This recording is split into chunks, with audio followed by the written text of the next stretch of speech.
कल्पना कीजिए, अभी आसमान में एक रॉकेट दागा गया है और वह बड़ी तेजी से आपकी ओर बढ़ रहा है। सामान्य हालात में आपको इंटरसेप्टर मिसाइल से उसे गिराना पड़ेगा, जिसकी कीमत लाखों में होती है। लेकिन अब केवल $2 का एक शॉट और वो घातक रॉकेट हवा में ही भस्म। दोस्तों, यह है दुनिया का पहला operational high energy laser defence system Iron Beam 450। जी हां, वो टेक्नोलॉजी जो कभी स्टार वॉर्स जैसी साइंस फिक्शन फिल्मों में दिखाई जाती थी, आज इजराइल की धरती पर पूरी तरह हकीकत बन चुकी है। और यकीन मानिए, इसके बाद युद्ध की परिभाषा बदलने वाली है। तो आखिर आयरन बीम है क्या? यह इतना सस्ता और घातक कैसे है? और क्यों ईरान से लेकर गाजा तक इसके नाम से डर फैल चुका है? बने रहिए हमारे साथ, क्योंकि स्क्रिप्ट के आखिर तक मैं आपको वो राज्य बताऊंगा जो इस लेजर सिस्टम को गेम चेंजर साबित करता है। साथ ही इसके फ्यूचर वेरिएंट्स जो शायद स्पेस में लगाए जाने वाले पहले लेजर हथियार होंगे।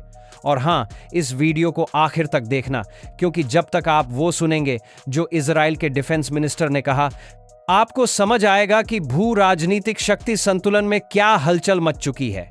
चलिए शुरू करते हैं। सबसे पहले बात करते हैं इस क्रांतिकारी तकनीक की। आयरन बीम का दिल है एक 100 किलोवाट क्लास फाइबर लेजर। सोचिए, बिजली की स्पीड से चलने वाली रोशनी किसी प्रोजेक्टाइल पर गिर रही है। यहां कोई टाइम लैग नहीं है। जैसे ही राडार किसी रॉकेट या ड्रोन को डिटेक्ट करता है, उसी पल लेजर बीम उसकी सतह को जलाना शुरू कर देता है। कुछ सेकंड में मेटल इतना गर्म हो जाता है कि अंदर बारूद या फ्यूल फट जाता है और पूरा टारगेट धुएं में गायब। इजरायली कंपनियां राफेल और एल्बिट सिस्टम्स ने मिलकर इसमें एडेप्टिव ऑप्टिक्स की इंडिया बंदे लगे टेक्नोलॉजी विकसित की है। इसका मतलब है कि चाहे मौसम में धुंध हो, धूल हो, बारिश हो, लेजर खुद को एडजस्ट करते हुए टारगेट को लॉक कर लेता है। इमेजिन करें, यह हथियार रॉकेट, मोर्टार, ड्रोन, यहां तक कि लो फ्लाइंग एयरक्राफ्ट तक को भी मार सकता है, वो भी प्रकाश की स्पीड पर। अब आते हैं उस पहलू पर जो इसे एक सच्चा गेम चेंजर बनाता है, इसकी लागत। दोस्तों, पारंपरिक सिस्टम आयरन डोम हर इंटरसेप्टर मिसाइल पर लगभग 50 से 60 हजार डॉलर खर्च करता है। यानी अगर दुश्मन ने 10 रॉकेट दाग दिए तो उन्हें रोकने में लगभग 5 से 6 लाख डॉलर लगेंगे। अब सोचिए, यही काम आयरन बीम केवल $2 प्रति शॉट में कर देता है। जी हां, सिर्फ $2। यही कारण है कि पूर्व प्रधानमंत्री नफ्ताली बेनेट ने कहा था, the moment we see the projectile we hit it, no time lag.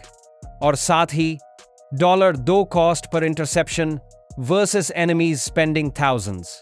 साफ है, अब दुश्मन चाहकर भी सस्ते हमलों से महंगे नुकसान की रणनीति नहीं अपना पाएगा। लेकिन आयरन बीम सिर्फ एक अकेला खिलाड़ी नहीं है, यह इजराइल के मल्टी लेयर्ड डिफेंस स्ट्रक्चर का हिस्सा है। 4 प्रमुख सिस्टम्स हैं, आयरन डोम, डेविड स्लिंग, एरो सिस्टम्स और अब जोड़ दीजिए इसमें आयरन बीम। यहां लेजर एक फिल्टर की तरह काम करता है, छोटे और सस्ते खतरों को आयरन बीम खत्म कर देगा, जबकि हाई लेवल बैलिस्टिक मिसाइल्स के लिए बाकी बड़े सिस्टम तैयार हैं। इस लेयरिंग का कमाल यह है कि अब इजराइल के पास अनलिमिटेड मैगजीन कैपेसिटी है। जब तक बिजली है, आयरन बीम के पास अनगिनत शॉट्स हैं। कोई भी ड्रोन स्वाम आ जाए या लगातार रॉकेट फायरिंग हो, लेजर थकता नहीं है। अब बड़ा सवाल, क्या यह सिर्फ थ्योरी है या फिर असली जंग के मैदान में भी कारगर है? सितंबर 2025 में साउदर्न इजराइल में फाइनल ट्रायल हुए। हफ्तों तक इस सिस्टम ने लगातार टेस्ट पास किए। रॉकेट्स, मोर्टार्स, ड्रोन, एयरक्राफ्ट, हर एक टारगेट हवा में ही तबाह। आखिर में इजराइल के डिफेंस मिनिस्टर इजराइल कैट्ज़ ने ऐलान किया, this places the state of Israel at the forefront of global military technology. और यही नहीं, वर्ष के अंत तक इसे आधिकारिक तौर पर IDF यानी इजराइल डिफेंस फोर्स में तैनात कर दिया जाएगा। राफेल ने ट्विटर पर लिखा, world's first operational high energy laser defence system. यह सिर्फ टेक्नोलॉजिकल ब्रेक थ्रू नहीं है, बल्कि एक ऐतिहासिक माइलस्टोन है। ये सब सुनकर आप सोच रहे होंगे, इसका असर पड़ोसियों पर क्या होगा? आइए समझते हैं रीजनल इम्पैक्ट। जून 2025 में ईरान ने अचानक बड़े हमले किए थे और तब दुनिया ने देखा कि इजराइल की डिफेंस शील्ड में कुछ कमजोरियां हैं, खास तौर पर लगातार बैराज आने पर आयरन डोम महंगा और बोझिल साबित हो रहा था। अब वही जगह आयरन बीम भर रहा है। ईरान, हिजबुल्लाह, हमास, सबकी रणनीति ही उलट जाएगी। जहां पहले कुछ सस्ते रॉकेट दागकर इजराइल को आर्थिक नुकसान पहुंचाना आसान था, अब आयरन बीम केवल $2 में उन्हें निष्क्रिय कर देगा। यही कारण है कि इजराइल के डिफेंस मिनिस्टर ने कड़े शब्दों में कहा, Our enemies from Gaza, Iran, Lebanon, Yemen should know we are strong in defense and offense। लेकिन कहानी यहीं खत्म नहीं होती। असल एक्साइटमेंट शुरू होती है जब आप इसकी तकनीकी क्षमताओं और आने वाले वेरिएंट्स के बारे में सुनेंगे। रेंज कैपेबिलिटी 10 किलोमीटर की है, लेकिन साइंटिस्ट्स इसका दायरा और बढ़ाने पर काम कर रहे हैं। आयरन बीम M नाम का एक मोबाइल ट्रक वर्जन आ रहा है, जिसे फील्ड में कहीं भी ले जाया जा सकता है। एक मैरीटाइम वर्जन भी डिजाइन पर है, जो नेवी के जहाजों के लिए परफेक्ट रहेगा। इमेजिन कीजिए समुद्र पर भी लेजर डिफेंस शील्ड। वहीं लाइट बीम आ रहा है, जो आर्मर्ड व्हीकल्स के ऊपर सीधे लगाया जाएगा।